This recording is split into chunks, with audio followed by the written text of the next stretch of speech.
say nothing. I don't understand that. That's right, bro. There ain't no friend. That's a backstabber right there.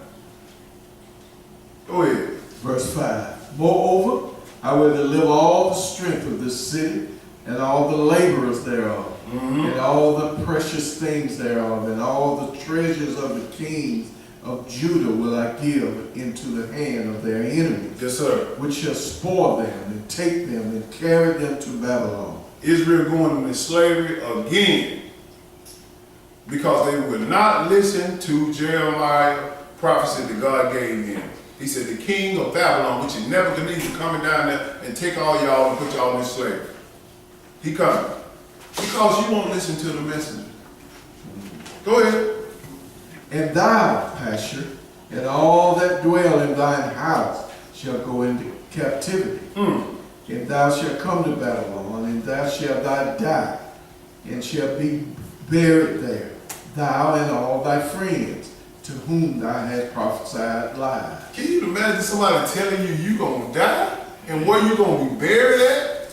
This is what he's telling them. This is the messenger job. If you know just what I know, somebody got some power, some money, and they hold the authority of judges, they hold the authority of police officers, they hold the authority of people that actually can hurt you, or even hit men to kill you, that's scary. These people right here had power. And Jeremiah telling them everything that's going to happen to you, Pastor. You're going to go in captivity, you're going to die, you're going to be buried, and your friends, all of them. He said, whom thou hast prophesied lies. Amen. When we talk the truth, they think we tell them a lie because we're not powerful. Well, go ahead. Listen to what he said here. Verse 7. O Lord, thou hast deceived me, and I was deceived. Thou art strong than I, and hast prevailed. I am in derision daily. Every one mocketh me. This is what Jeremiah was going through. He said, look, man, you have deceived me, Lord. It ain't supposed to be like this. They're supposed to receive me. He said, I'm in derision all day long. Paining him because he's telling them the truth. This is what the messenger or the watchman going through. We're gonna go through this too. Some of us who open their mouth, but the ones that open their mouth, they're gonna find themselves in the lake of fire. That's simple. He said, I'm in derision every day because they mock me. They laughing at me. This is what they do to us because we teaching them the word of God. That man sitting up in that barber shop, there were about 5 people in there. He preaching like he preaching to the world, like TDJ. You right, I'm preaching to the world. His name is Jesus. He owned the world. Come on. And he right here. He said, wherever 2 or 3 gathered in the midst. He just said 2 or 3. I'm in the midst. And y'all looking at numbers? Come on, man. Don't be simple. The Lord is here. Go ahead. For since I spake, I cried out. I cried violent and spoiled, because the word of the Lord was made a reproach unto me and a derision daily. He said, since I spake this, they've been coming at me. They reproach me, they coming at me, punishing me, mocking me, laughing at me because I told them what's about to happen. Go ahead. Then I said, I will not make mention of him. Uh-oh. Then he said, I'm finna close my trap. I ain't gonna say nothing about God. As some of us do. I ain't gonna say nothing about God. They come at me too much. They put all these little comments on my timeline about God. They coming at me too hard. Folk thinking I'm going crazy. No, you stupid if you stop. Keep putting it out there. You ain't gotta respond to that crap. Keep putting it out there. Read that over. Then I said, I will not mention of him. Who is him? The Lord. He said, I won't mention him. Go ahead. Not speak any more in his name. But his word was in my heart as a burning fire shut up in my bones. Yes, sir. And I was weary with forbearing, and I could not say. Jeremiah had a little pause right there. He was like, man, I ain't gonna say man. We all had that pause before. But he said, man, that word was so much fire in my bones. He said, man, I had to open my mouth. If this word is inside of you, you can't hold it. You can't hold it. It's going to come out. It's going to cut everybody. And you're going to have some enemies. You can't hold it.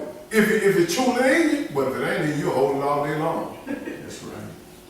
And you'll follow along with it.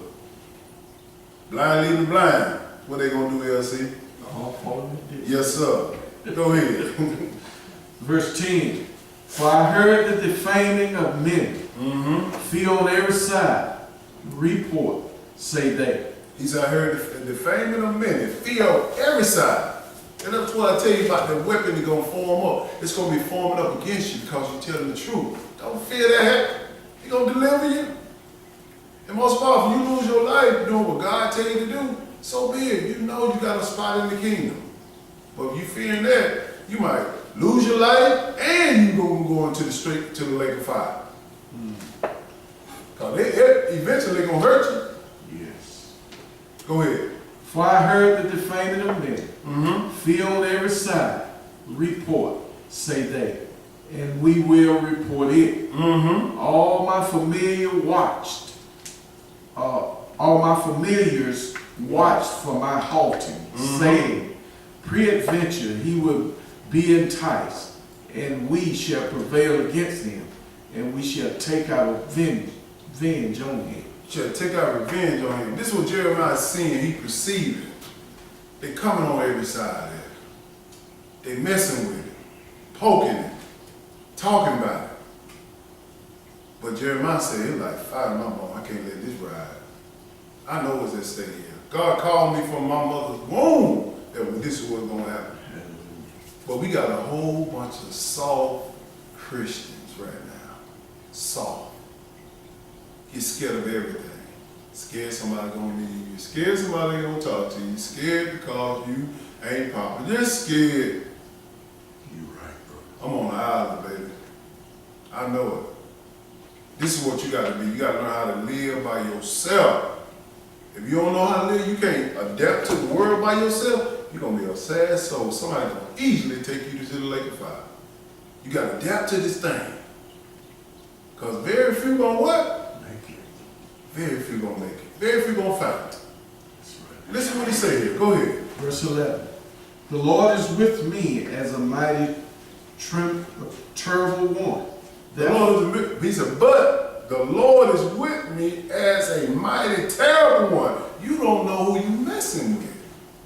You don't know who I ride with. I ain't got to say nothing or do nothing. I'm gonna let the Lord handle you. That's where we go wrong. We start getting our hand dirty. Then the Lord said, all right, Jeff, you done did it, so I can't do nothing.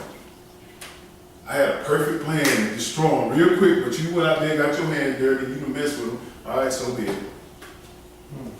That's what we got to understand. Just stand back. Just wait for the boom. It coming. But most of all, don't rejoice when the boom coming. Be there to receive him back. That's right. Be there to receive him back. Go ahead. For the Lord is with me as a mighty, terrible one. Yes, sir. Therefore my persecutors shall stumble and they shall not prevail. They shall be greatly ashamed, for they shall not prosper. Their everlasting confusion shall never be forgotten. What they everlasting confusion shall never be forgotten. You know why? Because you're going to be standing up there with the Lord in the first resurrection. They're going to be saying, uh-oh, I know I wasn't doing what they were doing. Immediately they already been judged. Uh-oh, I talked against Pam. I talked against Elsie. I talked against Jay because he was doing something stupid. No, you were doing something stupid. You just to read the instructions. You were ignorant of it. Now your ignorance that got you into that lake that burned with fire. This is what Jeremiah said. He said, don't worry about it. You're going to get pushed around a little bit. You know what I'm saying? It's a 15-round fight. It ain't going to be no knockout in the first round like Mike Tyson. A lot of people like Mike Tyson. They're strong in the beginning. It's real strong. They can knock somebody in the beginning, but when that fight keep coming every day, every week, every year, over and over and over, they get weary, they get weak. The next thing you know, they knock them out. They knock them out. Because there was a one-hitter quitter. You got to have endurance in this thing. Yes. Endurance. Amen. You're going to get knocked down. Just like Jeremiah, he got put in jail. He got slapped. He got hit. But if you ain't up for the fight, you ain't battle tested, you ain't gonna last in this. You ain't gonna last. I'm not gonna last in this. Amen, amen. Go ahead, bro. Verse 12. But, O Lord of hosts, that tries the righteous. Pay close attention to this. He said, but O Lord of hosts that tries the righteousness. Tries the righteousness. Tries. You know, Israel, we always want to get something for free. Something for free. You got to make sure that you understand that you're going to get tried. You're going to get tried. If you want this, go ahead. But O Lord of hosts, that tries the righteous, and seest the reins and the heart. The reins of your heart, the reins of your memory, your mind, your heart. Not talking about this blood pump. Talking about what's in, you're going to look at your mind and see what's going on. Go ahead. Let me see thy vengeance only, for unto thee have I opened my cause. Jeremiah said, please, Lord, let me see my vengeance. Let me see the vengeance on them because of what they've done to me. What they done to me? Let's go to Jeremiah chapter 21. Let me show you what he was saying he wanted to see. Jeremiah chapter 21 and verse 1. Jeremiah wanted to see the vengeance because they went at him. I know a lot of time I want to see the vengeance too, boy. I want to see it. Jeremiah chapter 21 verse 1. Go ahead. But the word which came unto Jeremiah from the Lord, when King Zedekiah sent unto him Pashur, the son of Belshazzar, and Zephaniah, the son of Maaseiah, the priest, saying, Inquire, I pray thee, of the Lord for us, for Nebuchadnezzar, king of Babylon, maketh war against us. Here it comes. If so be that the Lord would deal with us according to all his wondrous works, that he may go up from us. He said, look, now you finna see, I'm going to send Nebuchadnezzar, so I'm saying Nebuchadnezzar, he going to come and do my wonderful works. So don't get mad with Nebuchadnezzar. Nebuchadnezzar doing what God told him to do against Israel. He told him, I'm going to come against you, I'm going to put you in jail, I'm going to do all these things. And Jeremiah wanted to see it, and this is the day he's seeing. Go ahead. Then said Jeremiah unto them, Thus shall ye say to Zedekiah, Thus says the Lord God of Israel, Behold, I will turn back the weapons of war that are in your hand, wherewith ye fight against the king of Babylon, and against the Chaldeans, which besiege you without the walls, and I will assemble them into the midst of this city. Go ahead. And I myself will fight against you with an outstretched hand. Wait a minute. I thought Nebuchadnezzar would fight. No, sir. The Lord said, I myself will fight against you with an outstretched hand. That outstretched hand was Nebuchadnezzar. The outstretched hand today is the police. The outstretched hand is the judicial system with the judges. The outstretched hand is the drug unit. These are the outstretched hands that happen to us today because why? We reject this law. That's right, bro. Absolutely. We reject this law. I'm just bringing up to our time. God used Nebuchadnezzar back there to show Jeremiah what he's saying was right. I'm going to use Nebuchadnezzar to come down on Israel. The Watchman said what he had to say. He went through a little pain, but now the boom is coming. He said, I myself will fight against you with an outstretched hand. Go ahead. And with a strong arm, even in anger, and in fury, and in great wrath. Yes, sir. And I will smite the inhabitants of this city. I will smite, kill the inhabitants of this city. Go ahead. Both man and beast. They shall die of a great pestilence. So everything that Jeremiah prophesied to Pashur now came true. And he's seen it. This is the watchman. You got to wait on the Lord. You got to endure that fear. You got to beat it down. Let's look at another one. Let's go to 1 Kings chapter 19. Let's look at another watchman who got scared.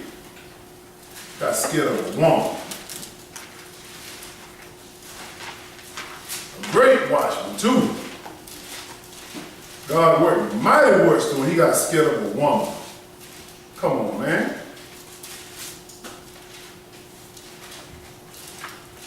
You the head. You the head.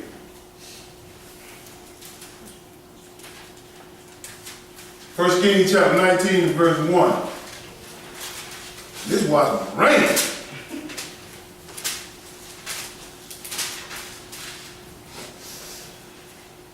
Jezebel, that's her name. She had a power through the king Ahab. First Kings chapter 19 verse 1, go ahead. And Ahab told Jezebel all that Elijah had done, and how he had slain all the prophets with the sword. So Ahab told God worked mighty works through Elijah. He killed all Ahab prophets. He set the altar on fire and put water all over it and everything. I mean, I just don't understand how Elijah did. Like, he got scared of this, and God working on his hand, on his side. Well, go ahead. Listen what happened. Then Jezebel sent a messenger unto Elijah, saying, So let the gods do to me, and more also, if I make not thy life as the life of one of them by tomorrow about this time. He said, do the same thing you did to them, that you do the same thing to me that you did to them. Go ahead. And when he saw that, he arose and went for his life, and came to Beersheba, which belongs to Judah, and left his servant there. That joker got up and ran, all because of a messenger from a woman. You got God on your side. God. And you gonna run from a man? I don't care if it's a man. We talking about this woman with Jezebel. She could tell him all this thing. She had the power through her husband, which is King Ahab. Got scared and went to running. Elijah, come on, Elijah. God had to retire. You had to take him on the hill. He was so scared. Thought he was out there by himself. Jump down to verse 9. Go ahead. And he came thither unto a cave and lodged there. And behold, the word of the Lord came to him, and he said unto him, What doest thou here, Elijah? You're like, Elijah, what you here that got you in the cave?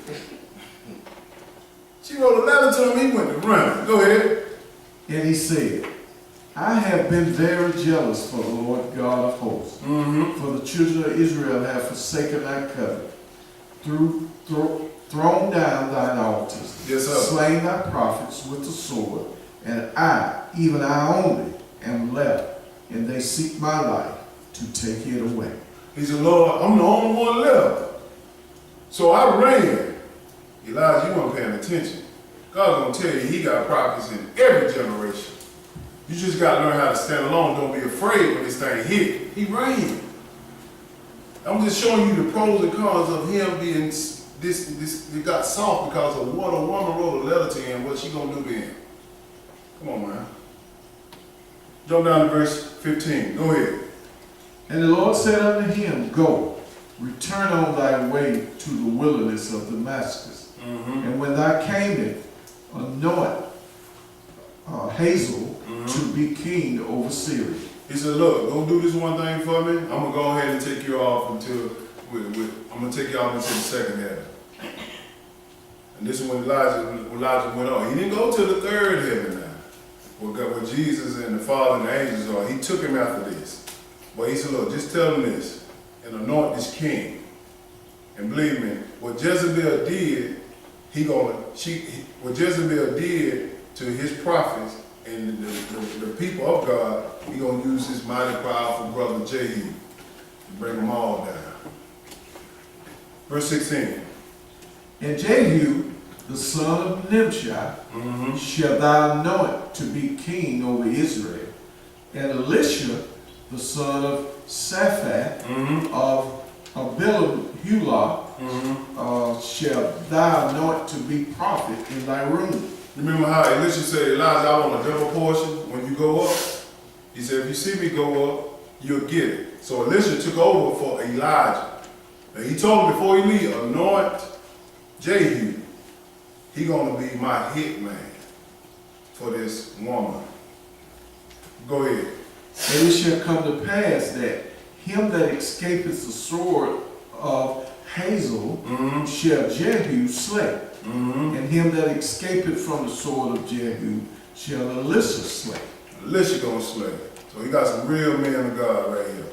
Listen what he told Elijah about he thought he was the only one. Go ahead. Yet I have left me 7,000 in Israel, all the knees which have not bowed unto Baal, and every mouth which has not kissed him. He said, look, man, I left 7,000 people in Israel. Men of Israel. You think you the only one? Every generation, God gonna have somebody of Israel preaching this truth. Y'all see it? You just got to find it. Sometimes it look like you out there by yourself. You on this island by yourself. No, you ain't. I searched for him. But Elijah at this point, he didn't even search. He like got scared of rain from Jezebel. But God gonna deal with him. Let's go to 1 Kings chapter 21 and verse 1. Let's look at this woman, Jezebel. And she was a powerful lady too now. The woman Jezebel and her husband, the king Ahab. And her husband was a punk, crying to his woman about something he couldn't get. Be a man. Same jump going on today. Men ain't stand up being men, go crying to women. Come on, man. Be a man. Go through it, suffer through the pain. I tell them, I talk to these guys like this all the time. 1 Kings chapter 21, verse 1. Go ahead. And it came to pass, after these things, that Nabu, the Jezreelite, had a vineyard which was in Jezreel. Yes, sir. Hard by the palace of Ahab, king of Samaria. So Nabu had this garden, this vineyard, that King Ahab wanted. And he was trying to get it, but God left it to him and his family. And he told them this. But they're going to bring up accusations on Nabu and try to get him killed. Well, going to get him killed. But go ahead, let's see how God handled this. Go ahead. And Ahab spake unto Nabu, saying, Give me thy vineyard, that I may have it for a garden of herbs, because it is near unto my house, and I will give thee for it a better vineyard than it. Or, if it seem good to thee, I will give thee the worth of it in money. He's like, man, give me this vineyard. Your vineyard better than me. I'll pay you for it. Listen what Nabu said. Go ahead. And Nabu said to Ahab, The Lord forbid it me, that I should give the inheritance of my fathers unto thee. He said, God forbid me to do this. We talking about a garden here. This how, what a man worried about doing a garden for anyway? He king of Israel, a garden. So he gonna go crying to his wife. Go ahead. And Ahab came into his house.